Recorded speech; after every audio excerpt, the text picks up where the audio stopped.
is a reward challenge. At sigurado akong magugustuhan ninyo ang challenge na ito. Pati ang mga rewards na kasama. Mukha lang siyang simple, pero hindi madali.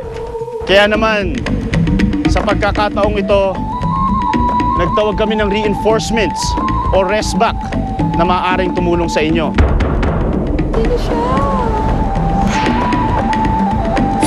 Ang tutulong sa iyo, Ervic.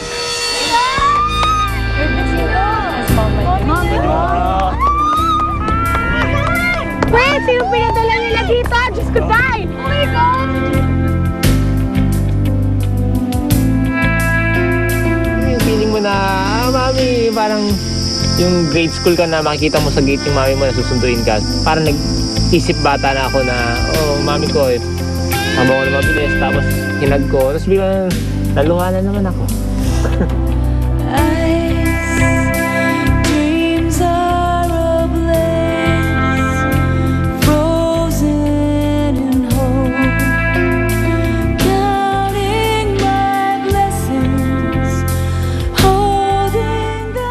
Sobrang close ako sa mami ko eh. Sa lahat kasi ng pinagdaanan ko, andun yung mami ko. Naiiyak din ako kasi nung nakita ko itsura niya, talagang ibang-iba nung pumasok siya dito. Kasi yan talaga, conscious siya sa sarili niya. E ngayon, wala na siyang pakialam kung ano naging itsura niya. Talagang ano siya, determinado talaga siyang manalo. Kasama ni Ervic, si Mami Vicky.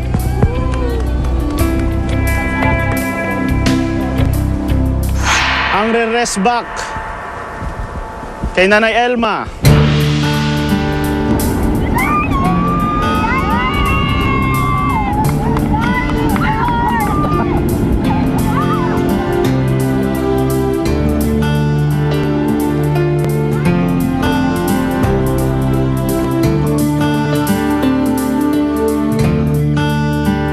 Nagkita na kami ng husband ko na kung ang pangit ko na, tinamong ang payat ko na parang bata ako na nagsumbong na. Napakahirap sa camp yung dinadanas namin dahil walang pagkain.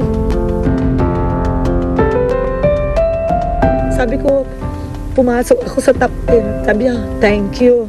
Sabi niya, basta guot ka lang, tibayan mo lang yung loob mo. Parang gusto ko nang bumigay talaga. Mukha na nga akong itay. So yung moment na yun, feel ko sa kanya na at least nandiyan ka sa tabi ko. Ayan, buti na lang may alyansa, buti nakapasok. Nabi talaga. Ay, gusto ko nang bumigay ng araw pa lang. Dumating ka, hindi nabawasan yung lungkot kahit paano. Ang darling ni Nanay Elma, Kuya Jojo. Kiss! Kiss! Kiss! Kiss! Kiss! Kiss! Kiss! Kiss! Kiss! Nag-kiss, masaya. Dahil nagkantsawan sila, parang akala mo love team. Parang meaningful yung pagkikita namin. So may expect ko na mag-kiss or hug. I-hug mo siya ng todo. So at least ma-feel niya ngayon yung nandiyan ako sa tabi niya, yung love ko, ganon. Ang tutulong kay Aaron.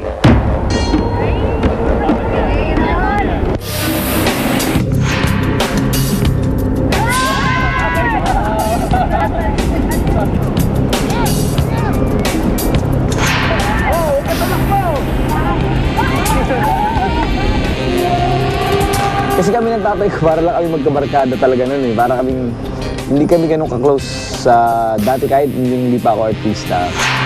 Nung nakita ko sa Aaron, di ako'y payat. Parang ang ipitim. Parang awa-awa ako. Sabi ko, buti na kaya nito. Sabi sa akin, sabi ko, anak, okay ka ba? Okay lang ako, tatay, kaya ko yan. Ang daddy ni Aaron, si Daddy Toto.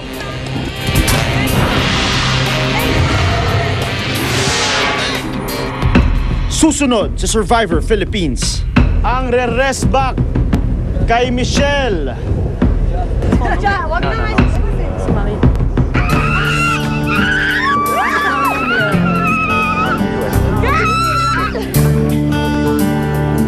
Ang reinforcement na dumating para kay Aubrey. Nakahanda na tumakbo